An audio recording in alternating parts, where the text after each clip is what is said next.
verses 20, I will read. And David rose up early in the morning and left the sheep with a keeper. And he came, and took and went as Jesse is David's father, had commanded him.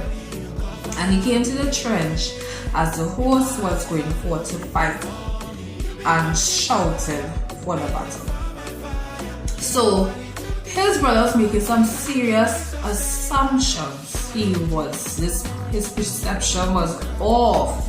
You understand? And sometimes people may see some of us, and just because of the things we do, they will make these assumptions, these guesstimating things they would be saying about us just because either they dislike us or whatever the case may be. But if we are aware of those things, don't allow it to hinder you. Because if you read the other verse after that, David turned from his brother and went back on what he was doing, asking the soldiers about what the king was offering. But I'm not going to read that verse. I'm going to read now verses 32. And it says, and David said to Saul, let no man's heart fail because of him. Thy servant will go and fight this Philistine. So David had the courage to actually go, and he was not a soldier. He just came there to deliver stuff his brethren. Verses 33.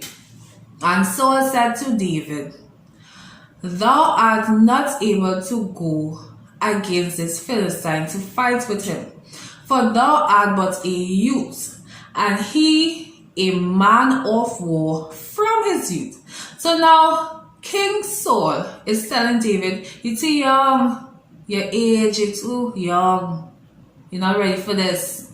In other words, Goliath is experienced. And there are people who will stereotype us because of our age, because of other things like ethnicity, your nationality, right?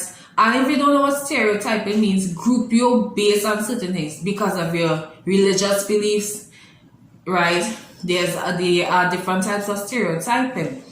And that is what Saul is doing, right? Because he's young. He's stereotyping him based on young people. They're not qualified. They're not ready. Yes, there are certain things that young people may not have the experience and so forth. But David in this case had the faith that none of these experienced and trained soldiers had. None of them had it but David. Verses 34.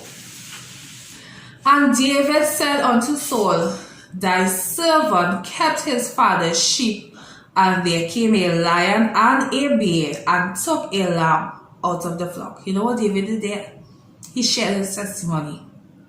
He didn't back down and say, okay, the king tell me this, I'm not qualified. In other words, let me just keep cool and go my way. No, he shared